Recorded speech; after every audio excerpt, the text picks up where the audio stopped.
Salut tout le monde, j'espère que vous allez bien. Du coup, aujourd'hui, on se retrouve pour un nouvel épisode du podcast. Et aujourd'hui, on va parler des red flags.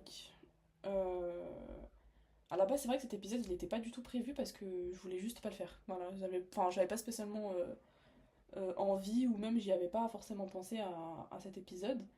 Mais j'ai reçu pas mal de messages parce que du coup, j'avais fait un sondage sur mes réseaux avec différents sujets et le sujet qui est revenu en premier c'était les red flags. Je m'attendais pas du tout à ça, je m'attendais vraiment à un autre sujet. Mais après je me suis dit bon, pourquoi pas en parler, histoire de consacrer un petit épisode sur ça et après avoir vos avis et vos petites histoires en privé parce que j'en ai reçu des histoires. J'en ai reçu des histoires. Du coup, par où commencer? Les red flags, on en parle souvent. Mais est-ce qu'on sait vraiment les repérer à temps? Ces petits signaux qui, au début, semblent anodins, mais qui, avec le temps, deviennent de vrais gros problèmes. Aujourd'hui, on va parler de ces comportements qui peuvent ruiner une relation, qu'elle soit amicale, amoureuse ou professionnelle, mais on va s'attarder sur deux red flags en particulier. C'est la radinerie et l'hypocrisie, mais aussi d'autres comportements toxiques qui devraient nous mettre la puce à l'oreille. Pourquoi est-il essentiel de parler des red flags? Ça évite les relations toxiques, on apprend à poser ses limites, mais surtout à protéger son bien-être émotionnel. On va commencer tout d'abord par la radinerie, donc pourquoi c'est plus qu'une simple question d'argent. Ensuite, l'hypocrisie, pourquoi elle détruit les relations à petit feu. Ensuite, les autres red flags à surveiller, arrogance, victimisation, jalousie excessive. Et pour finir, que faire face à ces signaux d'alerte? La radinerie. Est-ce que c'est plus qu'une question d'argent? Du coup, la radinerie, elle doit pas être confondue avec la prudence financière ou le fait d'être économe. Être économe signifie savoir gérer son argent intelligemment, sans excès. La radinerie, en revanche, c'est un refus systématique de partager, de donner ou de contribuer, même lorsque cela est nécessaire ou approprié. Un radin ne pense pas en termes de partage ou d'équilibre dans une relation, mais en termes de perte et de gain personnel. C'est souvent le reflet d'un manque de générosité non seulement financière, mais aussi émotionnelle et matérielle. Les signes révélateurs, généralement, c'est quand elle refuse systématiquement de partager les frais, même pour des occasions spéciales, évite les sorties sous prétexte de faire des économies, entre guillemets, mais dépense sans problème pour lui-même, fait constamment des remarques sur le prix des choses comme si tout devait être compté à l'euro près, n'offre jamais rien, même pas de petites attentions qui ne coûtent rien, comme écrire une lettre, cuisiner un plat. Exemple.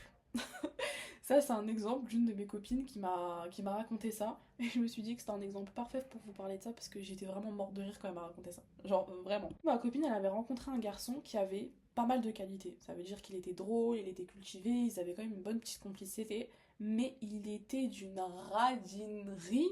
Mais vraiment, c'était très, très grave. Vraiment. Du coup, leur premier rendez-vous, voilà, elle voulait partir dans un resto en particulier. Je sais plus c'était lequel exactement. Mais du coup, elle voulait partir dans un resto. Et au final, voilà, il lui disait que non, du coup, on va aller manger ailleurs. Mais non, t'inquiète, je dois pas trop payer. Enfin, j'ai des trucs à payer, etc. Donc, on va essayer de voir dans un autre truc beaucoup moins cher, etc. Et tout. En sachant que je pense que le resto, il était même pas cher en vrai. En vrai. Ensuite, à plusieurs reprises, il était un peu dans le délire de dire ah non, merde, j'ai oublié ma carte, j'ai oublié, j'ai pas de monnaie sur moi, franchement. Bon, au pire, allez, tu payes et puis voilà quoi. Ça, déjà, ça c'est un truc que je comprendrais pas, mais bon, on va rien dire sur ça. Ensuite, c'était quelqu'un qui lui offrait pas grand chose, voire, je crois, mais même pas du tout. Il lui offrait rien. Ça me fait rire, vraiment, ça me fait trop rire. Et du coup, je me suis dit, bon, peut-être que c'est juste le début, mais en fait, non, pas du tout. Et en fait, malgré tout ça, malgré le fait que voilà, il était quelqu'un de drôle, qu'il était cultivé, qu'ils avaient une bonne relation, bah, le fait en fait qu'il était très radin, genre dans l'excès, ben voilà, en gros, elle a arrêté de lui parler, elle avait coupé la relation. Et en fait, elle avait l'impression qu'il voulait jamais faire d'efforts, où il n'y avait pas de compromis sur le truc. En sachant que ce qu'elle disait, enfin ce qu'elle lui demandait, entre guillemets, c'était quelque chose de très normal. Hein. Enfin, je pense même qu'elle demandait presque rien, parce que c'est quelque chose, ça doit être naturel. Enfin, tu peux pas demander à une personne, oui, ah ben tu me payes. Non, enfin, bref, ça c'est un autre sujet, ça on verra après. Ensuite, du coup, l'hypocrisie. Alors ça, l'hypocrisie, c'est un double jeu qui consiste à dire une chose mais à penser une autre, ou à modifier son comportement en fonction des personnes présentes. Une personne hypocrite cherche avant tout à se protéger ou à obtenir un avantage personnel au détriment de la sincérité et de la confiance. Les signes révélateurs. Le double discours. Elle dit une chose en face et une autre dans le dos. Elle retourne sa veste en fonction de ses intérêts personnels, se montre excessivement gentille avec certaines personnes mais critique en privé. fait semblant de soutenir quelqu'un alors qu'en réalité elle l'enfonce. Exemple concret. Donc ça c'est un de mes exemples à moi. C'était une collègue avec qui je travaillais. Elle était tellement gentille. Enfin, elle était souriante, elle était serviable. Je lui demandais de faire quelque chose, elle le faisait. Enfin, on travaillait vraiment en équipe et c'est ça que j'aimais beaucoup chez elle. Mais en fait, au fur et à mesure du temps, j'ai remarqué que en fait cette collègue, elle était toujours dans elle se plaignait énormément. Ça veut dire, elle venait me voir, elle me disait oui, voilà, Kenza, je trouve qu'il y a telle et telle personne, elles font ça et ça. Moi, j'aime pas, ça me saoule, j'en ai marre de faire le travail des autres, etc. et tout. Mais quand elle est avec ces personnes-là, je voyais qu'elle était mais morte de rire. Enfin, genre, limite, elle se roulait par terre tellement elle était morte de rire, hein. Pour vous dire à quel point il y avait certaines choses qui m'ont tellement choquée que en fait, j'arrivais même pas à parler avec elle par rapport à ça, quoi. Enfin, je laissais couler le truc. Elle disait par exemple à tout le monde qu'elle détestait les ragots.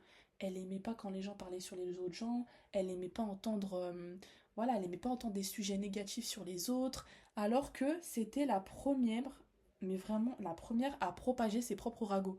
Ça veut dire, elle venait me voir, elle me disait oui Kenza, franchement, moi ça me saoule, il y a tout le monde qui parle sur tout le monde. Mais par exemple, genre, même pas quelques heures après, je la voyais, elle parlait déjà sur quelqu'un d'autre. Et en fait, à un moment donné, ça commençait vraiment à me saouler. Mais ensuite, par exemple, elle faisait vraiment des éloges en public. Elle disait oui, franchement, cette personne, elle est incroyable. Moi, j'aime trop comment elle travaille. Moi, je kifferais travailler comme elle. Vraiment, j'aime trop comment elle est avec moi, cette personne. On travaille ensemble. Elle me donne de bons conseils. Ça se passe super bien. Enfin, vraiment, genre des détails dans ce genre. Et en fait, quand tu vois que la personne, elle est pas là, alors là, mais elle a terminé, mais d'une manière. Moi-même, j'étais choquée. Je me suis dit, mais c'est pas possible. Et moi, je la regardais en mode, ouais, ouais, ouais, ok. Ok, ouais, ouais. Ouais, ouais, ouais, ça doit sûrement être ça, ouais. Et du coup, à cause de cette personne, j'ai commencé en fait, à me méfier de tout le monde. Pas spécialement que d'elle, mais j'ai commencé à me méfier de tout le monde. Parce que c'est surtout les personnes qui paraissent super gentilles, qui font tout au début, enfin, qui s'auto-saucent. Ça veut dire qu'ils disent non, mais moi je suis quelqu'un de trop gentil, moi je suis trop ça, moi je suis trop ci, moi je suis trop ça. Ces personnes-là, vraiment, j'y crois pas. J'y crois plus. Pour moi, une personne, quand elle est gentille, elle n'est pas obligée de dire qu'elle est gentille. Elle le montre qu'elle est gentille. Euh, voilà, une personne qui est sincère, elle va pas aller voir les autres et dire oui, non, mais tu sais quoi, écoute-moi bien. Moi, je suis vraiment quelqu'un de sincère, tu peux me faire confiance. Non, je trouve que, en fait, les paroles, c'est trop facile. Et quand il s'agit des actes, là, par contre, je comprends pas, il y a plus personne. Je comprends pas pourquoi. Mais surtout, j'avais appris, grâce à elle, qu'en fait, étant donné que j'étais sa responsable, euh, j'ai compris qu'en fait, elle faisait ça juste pour essayer d'évoluer, mais en fait, elle faisait vraiment ça par intérêt, elle faisait pas ça vraiment par amour du travail. Enfin, moi, je sais que j'aime énormément mon travail et je suis pas non plus. Enfin, je pars pas dans un excès au point de baisser ma dignité ou ne plus avoir de valeur. Faut savoir aussi être dans le monde du travail, mais ne pas partir dans un excès vis-à-vis de ça. Parce que il y en a, en fait, dès que vous rentrez dans le monde du travail, je sais pas, vous avez un peu une double personnalité alors que. Enfin, non, tu n'as pas une double personnalité quand tu vas au travail. Tu prends ta personnalité, mais tu changes certaines choses en fonction des personnes et en fonction des situations. Ça, c'est quelque chose, c'est normal, ça, j'apprends rien à personne. Ensuite, du coup, il y a les autres red flags qu'il faut surveiller.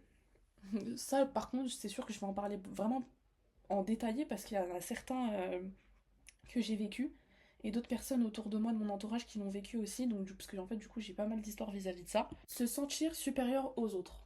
Alors ça, c'est quelque chose que en fait, j'allais dire quelque chose que je comprends pas, mais il n'y a aucun red flag que je comprends, donc en vrai, ça sert à rien que je répète ça. Du coup, une personne qui dénigre constamment les autres pour se sentir en valeur.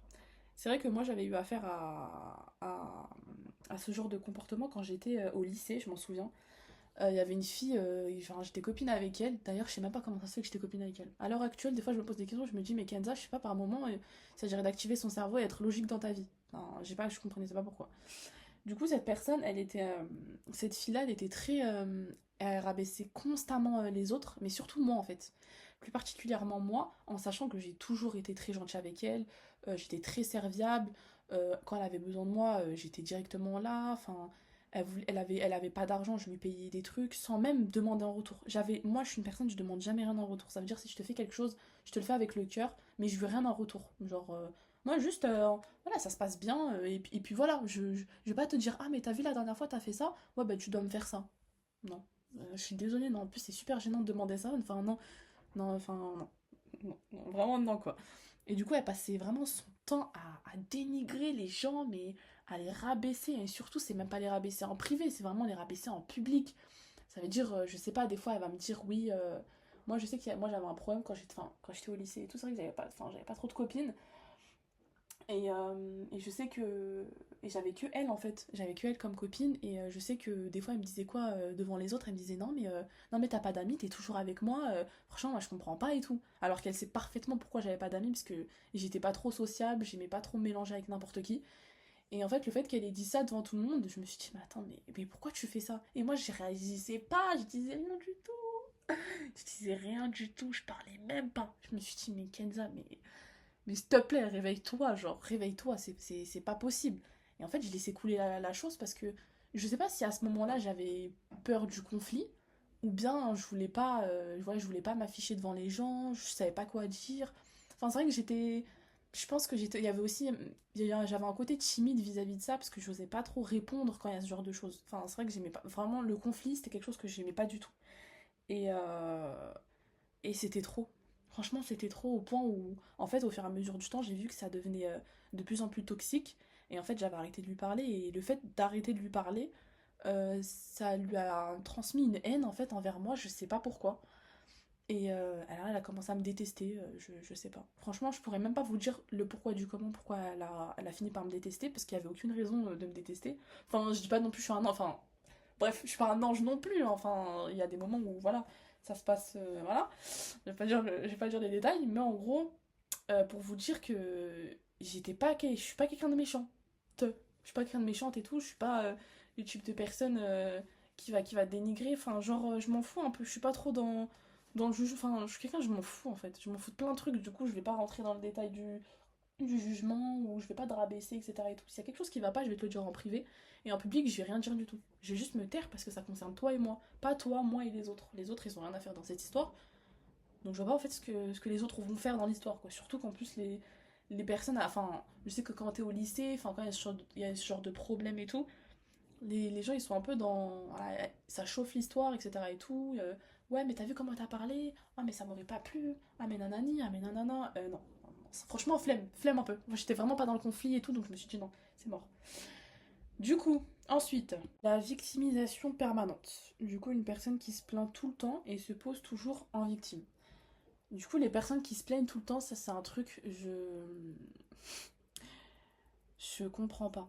C'est-à-dire, elles se plaignent de tout et de rien du tout. Surtout que quand on voit les personnes comment elles vivent, alhamdoulilah, hein, je vous dis la vérité, elles sont très bien, ça veut dire elles ont un toit, elles ont de quoi manger, elles ont la santé, elles ont leurs parents, elles ont leurs frères et sœurs, ils ont une famille, enfin, ça se passe très bien. Et le fait en fait de voir ces personnes toujours se plaindre constamment, ça devient lourd et en fait t'as plus du tout envie de parler avec la personne. Ça veut dire quand tu sors avec la personne, elle va se dire oh non mais moi ça me saoule, j'ai pas ça, ah mais moi ça m'énerve, j'ai pas ci, j'ai pas ça, pourquoi il y a ça, mais moi je voulais pas, non mais nanani, mais nanana. Franchement ça devient tellement lourd que en fait on n'a plus envie de parler avec cette personne là parce que c'est c'est un comportement en fait, je sais pas, on dirait le jour où tu vas lui dire ça va, te dire bah non en fait non ça va pas, nanani, nanana. Enfin c'est toujours dans un excès total et ça c'est un truc que je supporte pas. Franchement c'est un truc qui j'ai arrêté de parler avec beaucoup de personnes vis-à-vis de ça parce que c'est des personnes qui se plaignaient constamment. Pourtant c'était des personnes très gentilles. C'était des personnes très gentilles, très drôles, elles étaient respectueuses, etc. et tout. Mais c'était toujours, euh, je me plains, je me plains, je me plains. Et même quand il y a rien pour se plaindre, ben, ces personnes-là, elles se plaignent. Mais des fois, je me dis, mais pourquoi tu te plains? Enfin, il y en a qui rêveraient d'être à ta place, il y en a qui rêveraient d'avoir ta vie, et au final, toi, tu te plains comme si, en fait, t'avais rien du tout. Enfin, c'est vrai que nous, des fois, voilà, après, l'être humain, c'est un internel insatisfait, ça, ok, je m'en fous de ça, tu vois. Mais en fait, dans le sens où, des fois, c'est vraiment des commentaires, mais si inutiles que des fois, tu te dis, peut-être la personne, elle le fait exprès, en fait, et c'est juste pas normal. Franchement, c'est vraiment pas normal. Ensuite, la victimisation. Ça, je l'ai vécu dans une situation amoureuse. J'étais avec une personne qui se pose toujours en position de victime. Ça veut dire on pouvait jamais rien lui reprocher sans qu'elle retourne la situation et se dise non mais en fait c'est bon c'est moi le problème, moi j'ai compris, c'est toujours la même chose, mais nanani, mais nanana. Ça c'est quelque chose, je peux... En fait il y a des... je vous dis la vérité, il y a certains red flags je pense que je peux passer inaperçu, mais celui-là ça en fait partie et ça je ne peux pas. Ça franchement celui-là je peux pas passer inaperçu parce que Des fois, en fait, j'ai l'impression que je parle avec des gens, ils se mettent en position de victime alors que tu veux juste discuter avec eux. Tu veux juste parler avec eux. Tu leur reproches pas quelque chose, tu discutes avec eux et ils arrivent à retourner la situation pour se mettre en position de victime. Ça, je... Ça, carrément, je pourrais écrire un livre sur ça. Même pas en faire un épisode de podcast, je pourrais écrire un livre sur la victimisation. Tellement c'est abusé, en fait. Et en fait, quand la personne elle retourne la situation, t'as l'impression que c'est toi, en fait, la méchante dans l'histoire, alors que toi, le but de la discussion, c'était juste une discussion, en fait, pour régler certaines choses et tout. Et en fait, au final, je me retrouvais à être la méchante dans l'histoire en fait, j'arrivais même plus à reprocher des trucs. J'arrivais même pas à dire quand un truc y allait pas. J'acceptais toutes les situations. Je me disais, ok. À un moment donné, écoutez, j'ai coupé court. Je me suis dit, écoute, ça sert à rien. Ça en vaut pas la peine. Je vais pas me battre. Parce que déjà, j'ai pas envie de me battre pour des personnes comme ça. Et j'ai la flemme. Voilà, j'ai la flemme, je déteste, j'en ai marre, j'aime pas les embrouilles, j'aime pas les prises de tête, les tout petits trucs à base de oui, non, mais moi, t'as vu, toi t'as fait ça, moi je comprends pas, mais si c'était moi, t'aurais fait ça, mais nanani, mais nanana, non, mais y a pas de nanani, y a pas de nanana, tu me laisses tranquille et tu te mets pas en position de victime. C'est vraiment un truc qui est insupportable. Dans la victimisation, c'est vrai qu'il y a aussi les personnes qui ne prennent jamais ses responsabilités. Ça veut dire, franchement, je saurais même pas quoi vous dire parce que je l'ai vécu même en amitié. En fait, j'avais l'impression, dans certaines situations, que, en fait, c'était moi qui prenais toutes les responsabilités et c'était moi qui devais les gérer. C'était moi qui devais régler les problèmes, c'est moi qui devais gérer limite la vie de la personne, alors que normalement, non, en fait, t'arrives à un certain âge où en fait, tu gères ta propre vie, t'as tes propres responsabilités, t'es autonome, t'es grand, enfin ça y est, on va pas t'apprendre la vie. À un moment donné, il y a des trucs, on peut te conseiller sur certains points, mais de là à que ce soit tellement excessif au point où c'est les autres qui prennent tes responsabilités, je suis désolée, mais moi je trouve que c'est littéralement pas normal. Vraiment, mais pas du tout normal. Ensuite, il y a la jalousie excessive. Euh, du coup, moi je l'ai vécu dans les deux, en amitié et en amour. J'ai l'impression que j'ai vécu que des trucs mauvais, c'est horrible. Vraiment. Mais en fait, c'est vrai que ces red flags, des fois, elles étaient directement sur une seule et unique personne. À l'heure d'aujourd'hui, des fois, je me pose vraiment encore la question et me dire, mais pourquoi t'as pas réagi au moment, en fait? Je sais pas, peut-être que peut-être j'étais aveugle, j'étais sourde, je sais pas, en fait. Il y a des moments, je me pose des questions, je me dis, Kenza, franchement, t'abuses. Des fois, je me dis, c'est moi, j'abusais parce qu'il y avait tout pour me montrer qu'il y avait un problème. Mais moi, je persistais sur le problème, alors que... Je sais pas, franchement, je sais pas.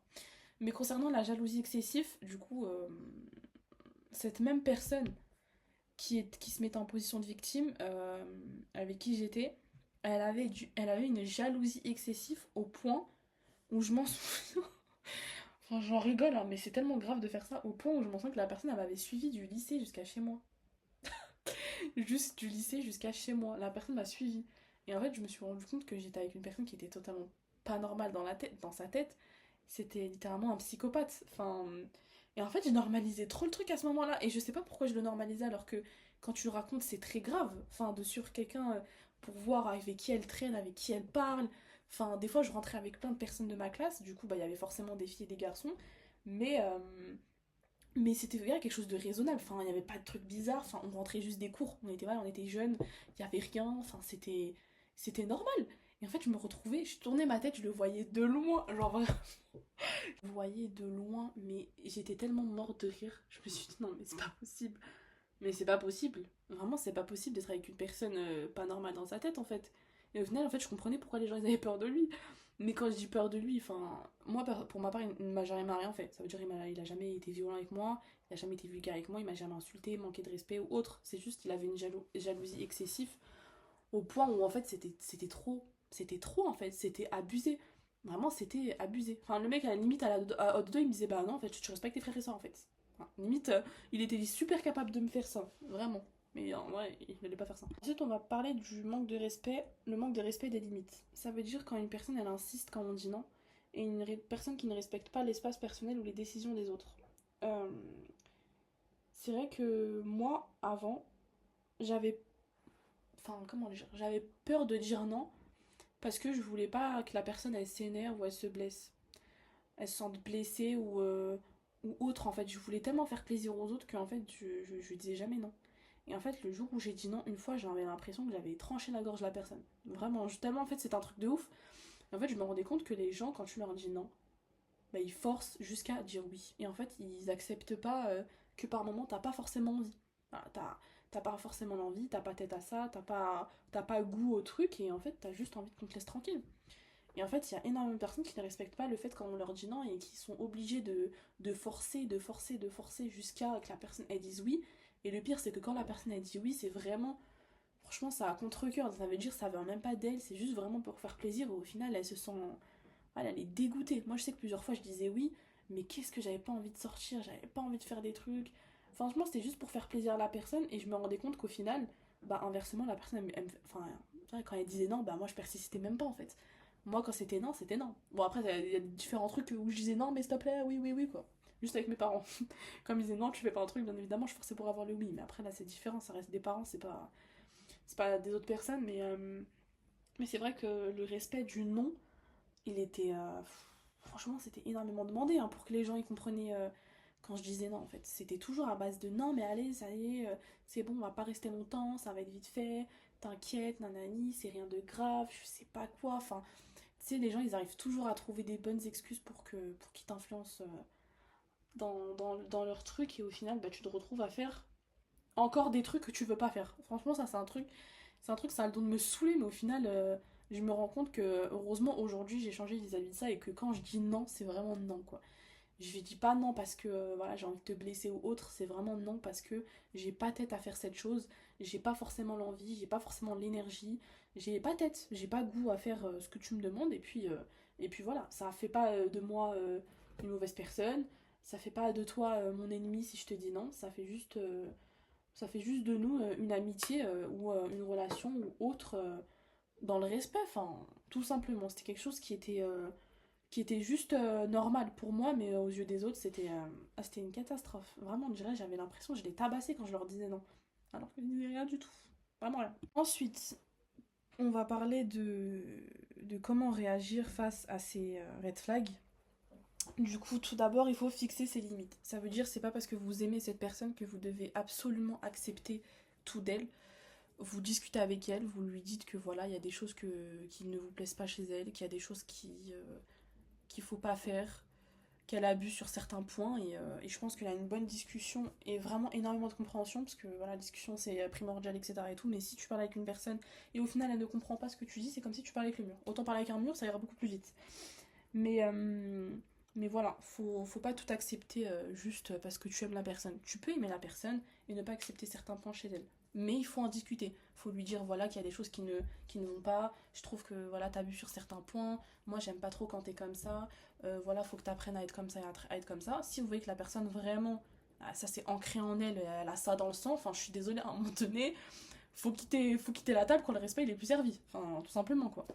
Ensuite, faut observer les actes plus que les paroles. Par exemple, comme l'hypocrisie, elle se détecte par les contradictions entre ce que la personne dit et ce qu'elle fait. Et en vrai, même, c'est pas forcément que l'hypocrisie, mais c'est en fait, en termes général, quand les personnes elles vous disent ouais, non mais t'inquiète, je vais vraiment changer ce comportement-là, je sais que ça t'affecte, etc. et tout. Et en fait, vous voyez que la personne, soit elle est toujours pareille, ou soit en fait, elle devient de plus en plus insupportable, enfin elle ment toujours, elle est toujours hypocrite envers elle-même, parce qu'au final c'est pas que envers vous, enfin c'est pas que envers la personne qui est en face de vous, mais c'est aussi envers elle-même, parce qu'elle se ment à elle-même en disant que elle va changer ça ou autre en fait. Donc vraiment faut plus observer les actes que les paroles, puisque tout le monde sait parler. Mais enfin si même un enfant, enfin je suis désolée, peut-être que je prends des exemples super bidons et tout, mais vraiment quand tu vois même des gosses parler et agir quand tu leur dis arrête de faire ça, ils arrêtent de faire ça, je comprends pas pourquoi c'est une grande personne qui, quand tu lui parles, t'as l'impression que tu parles à une personne qui comprend pas en fait le français, ou je comprends pas. Moi franchement je comprends pas. Par moment en fait tellement je comprends pas, je me dis non mais je sais pas, peut-être qu'il faut que tu parles d'une autre langue pour que la personne elle comprenne. Je comprends pas. Voilà, je sais pas, peut-être faut me dire si je parle bizarrement, mais en tout cas, je ne comprends toujours pas. Ensuite, il faut surtout pas hésiter à couper les ponts si nécessaire. Quand tu vois que certains comportements ne changent pas, quand tu vois que les personnes, elles ont que des paroles et qu'elles ont aucune action derrière, c'est bon, faut couper les ponts. Ça veut dire, Tu peux en parler une seule fois à la personne. Tu lui dis, voilà, tu vois, il y a ça et ça qui m'a pas plu. Voilà, j'aime pas trop ce qui s'est passé. Voilà, ça me saoule, etc. et tout. Si la personne, elle change, franchement, tant mieux. Pas de galère, etc. et tout. Voilà, après, voilà. Moi, personnellement, je sais que ça m'est déjà arrivé, mais j'avais déjà pris mes distances. La première fois qu'on m'avait fait certains. Il y a eu certains red flags dans certaines relations. J'avais pris mes distances. Et après, au final, j'ai coupé les points avec ces personnes parce qu'en fait, pour moi, voilà, on partageait plus les mêmes choses en fait. Et au final, je me rendais compte que c'était juste une relation toxique et elle m'apportait rien du tout. À part des prises de tête, bien évidemment. Mais, euh, mais du coup, voilà, faut absolument pas hésiter à couper les ponts si nécessaire. Et surtout, comme je l'avais déjà dit un peu plus haut, faire confiance à son instinct. Quand une situation, elle nous met mal à l'aise, c'est que souvent, il y a une bonne raison. Comme les fois où, par exemple, je devais sortir avec des personnes et une heure avant, même pas, j'avais un pressentiment que ça allait mal se passer. Je me suis directement écoutée. J'ai même pas cherché à me poser des questions, à me dire mais pourquoi je pense comme ça, etc. et tout. Je me sentais pas bien. Enfin, j'avais un peu mal au. Enfin, j'avais vraiment mal au ventre. J'avais des crampes, j'étais un peu stressée. Enfin, je me suis dit non, si je me comporte comme ça, c'est qu'il y a forcément quelque chose et que c'est qu'il y a une bonne raison. Donc, je me suis pas posé mille et une questions. J'ai juste dit à la personne écoute, voilà, je peux pas, etc. et tout. Mais vraiment, faut toujours faire confiance à son instinct. Le premier ressenti sur une personne, il s'avère toujours être vrai. Et à chaque en plus le pire c'est que ça m'arrive à chaque fois. Là à l'heure actuelle où je vous parle, je sais que j'avais des ressentis sur certaines personnes et en fait au final quand elles sont sorties de ma vie, après je me suis dit mais pourquoi encore une fois tu ne t'es pas écouté. Et je regrette et ça m'arrive à chaque fois. Là par exemple, je vais vous dire quoi? Je vais vous dire non mais c'est bon, les prochaines personnes c'est sûr, je vais m'en rendre compte. Je vais vous faire un autre épisode dans quelques mois, je vais vous dire en fait non, j'ai pas écouté. J'en suis sûre que je vais faire un truc comme ça parce que c'est comme ça. Je suis comme ça. Voilà, c'est plus fort que moi, vraiment. Du coup, pour conclure tout ça, les red flags comme la radinerie, l'hypocrisie, l'arrogance ou la jalousie, elles peuvent vraiment sembler très anodins au début, mais en fait, au fur et à mesure du temps, elles deviennent vraiment un problème, mais même voire un problème majeur avec le temps. C'est vrai qu'il est important d'apprendre à les repérer, mais à surtout agir rapidement pour pas investir dans une relation toxique, parce que si on laisse trop couler ce genre de situation, bah, on finit toujours par le regretter dans tous les cas, mais on se retrouve à être dans une relation qui nous détruit plus qu'autre chose et on se retrouve à le regretter d'avoir autant investi dans cette relation et on se retrouve voilà, au bord du gouffre et franchement le mieux est d'éviter et de partir dès que la relation commence vraiment à partir beaucoup trop loin quoi. Bon, à être toxique. Du coup, on conclut tout ça.